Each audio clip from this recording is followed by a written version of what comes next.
Chapter 6 of Travels in the Central Parts of Indo-China, Siam, Cambodia and Laos during the years 1858, 59 and 60 by Henri Mouhot. Immediately on my return to Chantabun, where I was again received with open arms by the good Abbé Raufang, a French missionary associated as colleague with Father Larmandy, I began to collect information as to the best route to Ban Phanom, the chief town of a province of the same name, which above a century ago was wrested from Cambodia by the Siamese. I made an agreement with some pagan Annamite fishermen to give them 30 tikals for taking me from Chantabun to Komput, a province of Cambodia. The Annamite Christians demanded 40 tikals, and provisions both going and returning. After taking leave of the abbé, who had shown me every possible kindness and attention on each of my visits, I embarked at noon in spite of a heavy rain, as I wished to take advantage of a high tide. We arrived in the harbour at 7 in the evening, and were detained there for 2 days by a contrary wind too violent to allow us to leave without danger. 2 days later we reached Kokut, where again pouring rain and a headwind compelled us to anchor about 100 metres from the shore in a small bay, which was far from promising much security to our little craft. Our position was not agreeable. Our frail bark, rudely tossed by the furious waves, seemed every moment in danger of being dashed upon the rocks. Our baggage, to which we had assigned the best place for preservation from wet, occupied 3/4 of the boat, and we were crowded 5 of us together in the bows, with no better shelter than some palm leaves sewn together, through which the water dripped and kept us continually soaked. The rain falling without intermission, we could not keep the fire alight to cook our rice, and for 4 days remained half lying in the boat, scarcely able to move in the narrow space left for us, and our clothes clinging to us with wet. At last, on the 5th day, we had the pleasure of seeing the sky clear up, and the wind change. About 2 o'clock in the afternoon, foreseeing a fine night, and having revived the drooping courage of my men by a stiff dose of arrack, we weighed anchor and left Kokut with a fair breeze. It was quite a comfort to be able to move and breathe freely, and I spent a part of the night under my little awning of palm leaves, enjoying the beauty of the heavens and the rapid movement of the vessel. At daybreak we perceived, about 10 miles distant, the first of the islands of Kokong. It is smaller than Kojang, and neither so imposing in general appearance, nor having such a splendid range of peaked hills. The island is nearly a desert, but it produces the beautiful cardamom, as also gamboge, collected from the bamboos, which the natives split open when hard. I soon forgot the miseries of the first part of our voyage, and was amply recompensed by the shifting scenes of beauty presented to us by the group of islands we were passing. At length we reached the advanced posts of the pirates of Komput, from the heights of which they keep a lookout, and as soon as a sail comes in sight, make preparations for an attack. We had no cause for fear, having no merchandise to tempt them, and moreover we were all well armed. About 5 in the evening we cast anchor in a little bay, where we cooked our rice, and my men lay down to take some repose, having had none the night previous. We were a day and a half's sail from Komput, and at midnight we resumed our voyage, gently rocked by the waves and favoured by a light breeze. After passing the island of Phuket, which belongs to Cochin China, the view became more and more beautiful. Land surrounded us on all sides, and we seemed to be sailing on a lake. The scenery in this gulf is truly enchanting. Eastward extend the coast and islands of Cochin China as far as Itagien, and to the north and west of those of Cambodia, crowned by a mountain 900 metres in height, which is so like Sabab that Fry called out to the pilot, "You are taking us back to Chantabun. There is Mount Sabab." We were not, however, long permitted to enjoy the splendid picture here displayed before us, for very shortly after our entrance into the gulf large black clouds, gathering at the summit of the mountain, by degrees hid it entirely from view. The thunder growled, and a terrific wind arose, which hurried our boat along at an extraordinary rate. The pilot at the helm shook all over, and begged for arrack to sustain his strength and courage. When the storm had lasted half an hour, a heavy rain began to descend, and with it the wind moderated. We had now arrived at the mouth of the river on which Komput is situated. It happened to be the day fixed for the King of Cambodia, then in Komput, to pass in review all the ships lying in the roads. But for some time he had been detained by the rough weather in a sort of apartment erected for him on piles, in a place where the water was shallow. As we passed the custom house, we perceived the royal cortege advancing towards a large junk, which His Majesty was having built as a trading vessel for Singapore.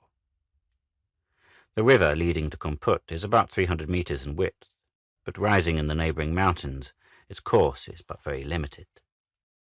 The magnificent tree, called by the Siamese Mai Jakien, and much prized by the Chinese for furnishing masts for their junks, is found in great abundance in the forests bordering its banks. There are frequently 6 or 7 ships, loading at one time in the roads, so that both Chinese and European vessels may be constantly seen going up and down the stream. Though Komput is now the only part of Cambodia, it is far from being as full of life and bustle as Bangkok, for the town boasts only 300 houses at most, and a population scarcely equal to that of Chantabun. All its little commerce is supplied by Lower Cochin China, the ports of which are almost always closed against Europeans, so that rice, which is imported in a sort of contraband manner, some tons of gamboge, a little ivory, fish taken in the lake by the Annamites, a small quantity of cotton, and the valuable wood above mentioned, constitute the whole of the commerce of the town, and I venture to predict that, when the ports of Annam are thrown open to Europeans, the Chinese merchants will abandon Komput altogether. And yet, under a better system of government, this country might supply a great number of articles, of which I will speak hereafter. It will not probably be long before what remains of this unfortunate land will fall under the dominion of some other power. Possibly France has her eyes fixed upon it, with a view of annexing it to her possessions in Lower Cochin China. The comparative exemption from heavy taxes and duties which the Cambodians enjoy, when compared with the Siamese, made me imagine I should be able to live here in comfort and abundance. But I was disappointed. Almost every vice seemed prevalent at Komput. Pride, insolence, cheating, cowardice, servility, excessive idleness are the attributes of this miserable people. It is often remarked that no one should judge a country through which he is merely a traveller, and that only those are capable of doing so who have resided in it for some time. I admit that, in the first case, one is liable to make mistakes, but I state here what I see, and give my impressions as I receive them, leaving it to more experienced travellers to correct me where I am in error. Nevertheless, the first impression often proves ineffaceable, and I may mention that frequently I have trusted less to my own judgment than to the experience of others. There are few travellers in Europe, America, or probably anywhere else, who have not had cause to complain of the offensive manner in which custom-house officers perform their duties, and often exceed them. In Europe they earn their daily bread by annoying in every possible way the unfortunates who are compelled, for the sake of peace, to submit to their insolence and tyranny. Here they gain it by begging. They are licensed beggars. A little saltfish, a little arrack, a little beetle, if you please. Such are the petitions, and the more you give, the less strict will the search be. After having sailed up the pretty river for about a mile, we came in sight of a house covered with creepers and surmounted by a cross, which indicated the residence of the Abbé Hestrest, the head of the foreign mission here. Reader, have you journeyed in foreign lands? Have you ever for a time, more or less long, been separated from your friends and relatives, shut out from civilized society? Have you ever been tossed about by tempests or buffeted by your fellow men? Have you narrowly escaped some great danger? Have you been unhappy? Have you lost someone very dear to you? In one word, have you suffered? If you have, you will appreciate the feelings with which the solitary wanderer welcomes the divine cross, the heart-stirring emblem of his religion. It is to him a friend, a consoler, a father, a brother. At sight of it, the soul expands, and the more you have suffered, the better you will love it. You kneel down, you pray, you forget your griefs, and you feel that God is with you. This is what I did. I had letters to the Abbé Hestrest from several of the missionaries in Siam. We therefore anchored, and I landed, but the 9 days' inactivity to which I had been forced to submit had so cramped my limbs that for a time I had almost lost the use of them, and could scarcely walk. The abbé received me like a brother, and offered me accommodation in his humble abode until I could find lodgings elsewhere. The first piece of news which he imparted to me was that France was at war with Austria, and I did not even know that there had been a difference between the two governments. Scarcely had I landed when the return of the king from his aquatic excursion was announced. The Abbé Hestrest conducted me to the banks of the river, and as soon as his majesty perceived a stranger by the side of the priest, he gave orders to his rowers to approach the shore, and when within hail, addressed the abbé. "Who is the stranger with you?" "Sire, a Frenchman," replied my companion. "A Frenchman," repeated the king quickly, then turning to me, "You are French?" "Yes, sire," I answered in Siamese. "Monsieur comes from Paris," said the abbé, "but he has recently visited Siam." "What does he come to my kingdom for?" "He has a particular mission, which has nothing to do with politics. It is merely to see the country. Mouhot will soon wait upon your majesty." After a few minutes' silence, the king, waving his hand and saying au revoir, passed on. I was at first afraid that the abbé had made me pass for a less humble and modest individual than I really was, and I should be forbidden the kingdom. The very name of France is full of dread to these poor monarchs, and this present one lived in daily fear of seeing the French flag waving in the roads. He is about 60 years of age, short and stout. He wears his hair cut rather close, and his countenance is good-natured, mild, and intelligent. The king was reclining on a thick cushion in the stern of his boat, which was of European build. 4 rowers and a dozen young girls were with him, and among the latter I remarked one whose features were delicate and pretty, dressed in the European style, and wearing long hair. She would have been reckoned a pretty girl anywhere, and was, I fancy, the favourite, for she was in a richer costume than the others, and covered with jewels. She also occupied the place nearest the king, and seemed to pay great attention to her old adorer. The rest were fat, with bloated faces and vulgar features, and had their teeth blackened by betel and arrack. Besides a kind of petticoat, the corners of which are looped up and fastened to the sash behind. Some wore a tight jacket, white or blue, buttoning over the chest, and had a red scarf, which, according to the custom of the Siamese and Cambodian women, was passed round the body under the arms and tied at the bosom. Behind the king's boat, in no apparent order and at long intervals, followed those of several mandarins who were not distinguished in any particular manner. One boat alone, manned by Chinese, and commanded by a fat man of the same nation, holding in his hand a halberd surmounted by a crescent, attracted my attention as it headed the escort. This man was the famous Moon, chief of the pirates, and a friend of the king. I was told that 2 years before he had been compelled, owing to some iniquities not very well known, to fly from Amoy, and had arrived at Komput with 100 followers, adventurers, and rovers of the sea like himself. After having remained there for some time, keeping the whole place in terror and extorting by menaces all he could from the market people, he conceived the project of seizing upon and burning the town, and putting all the inhabitants to the sword, intending them to retreat with his spoils, if not strong enough to hold his ground. Fortunately, the plot was discovered, and the Cambodians from the neighbourhood were armed and assembled in readiness to defend the place.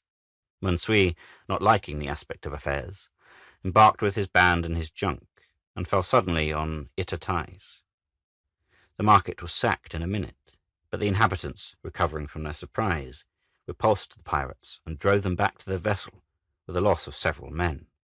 Moon then returned to Komput, gained over by presents, first the governor and afterwards the king himself, and ever since has carried on his piratical acts with impunity, making his name dreaded by all around. Loud complaints arose from the neighbouring countries, and the king, either awed by the pirate or for protection against the Annamites, appointed him commander of the coast guard. Henceforth, therefore, he became a licensed robber, and murder and rapine increased to such a degree that the king of Siam sent a naval expedition to Komput to capture the malefactor and his gang. 2 only were taken and executed. As for their leader, he was hidden, they say, in the palace. Some days after my arrival, I was installed in a house built by the king's orders, and at his own expense, for the accommodation of European merchants, who, however, do not often visit Kumput. Abbé Hestrest conducted me through the city.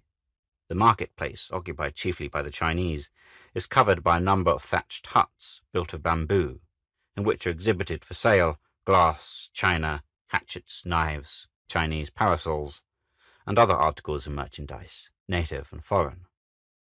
The dealers in fish and vegetables and the Chinese restaurateurs dispute the street with pigs, hungry dogs, and children of all ages and both sexes, in a state of nature, and dabbling in the mud. Mingled with these are native women, repulsively ugly, and effeminate and emaciated Chinamen with haggard cheeks, dragging themselves painfully along to the opium merchants, the barbers, or some gambling house, three requisites to the very existence of a Chinese. All the commerce is in their hands, and you meet 10 of them to one native. I was introduced by the abbé at several Chinese houses, where we were most politely received. The king was expecting a visit from me, and had sent several persons to find out who I was, his idea being that I was an officer of the French army in Cochin-China, dispatched from thence to gain information about the country. I begged M. Hestrest to accompany me to see the king, for which purpose we proceeded 1.5 miles up the river to Kompong Bay, which is the Cambodian part of the town, and the residence of the governor, and where his majesty and suite were encamped. When we arrived, he was holding a kind of levee, in a building constructed of bamboo, with some elegance, and covered with red cloth, but the interior of which looked more like a theatre than a royal abode. Finding at the door neither sentinel nor porter, we entered without being announced. The king was seated on an old European chair, with 2 officers on each side of him, who from time to time offered him, kneeling, a lighted cigarette or some betel, which they kept always ready. At a little distance stood his guards, some holding pikes, ornamented at the top with white tufts, others with sheathed sabres in their hands. The ministers and mandarins knelt a few steps below his majesty. On our entrance, chairs similar to the king's were placed for us close to him. Like his subjects, he generally wears nothing but the languti, the native dress. He was composed of yellow silk, confined at the waist by a magnificent belt of gold, studded with precious stones. At Cambodia, as at Siam, it is necessary to offer presents if one desires to gain the royal favour. I had accordingly brought with me an English walking-stick gun as a gift for the king. It at once attracted his notice. "Pray show me that cane," he said in Cambodian. I gave it to him. "Is it loaded?" asked he, seeing it was a firearm. "No, sire." He then begged for a cap and snapped it, unscrewed the barrel and examined it with great attention. "If it would be agreeable to His Majesty," I said to M. Hestrest, "I shall be happy to offer it to the king." The abbé interpreted my words. "What did it cost?" asked the king. "Sire, I dare not ask M. Mouhot. In Europe no one tells the price of what he gives." The king then begged to look at my watch, and after inspecting it attentively, again asked the price. The abbé then alluded to my design of visiting Udong, the capital of Cambodia, and of journeying through the country. "Go to Udong, go about," said the king, laughing. "Very well." He then asked my name, and tried to write it, on which I drew out my pocket-book and gave him one of my cards. He seemed to wish for the pocket-book, and I presented him with it. "Sire," said M. Hestrest, "as M. Mouhot is going to Udong, perhaps your Majesty will deign to facilitate his journey."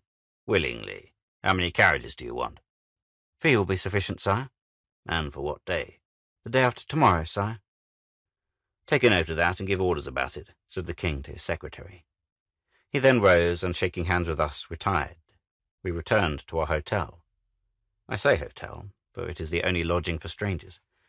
M. de Montigny, when ambassador at Kumput, lived there, indications of which were afforded by the inscriptions scratched on the walls by the sailors belonging to the expedition, such as Hotel of the King and Ambassadors.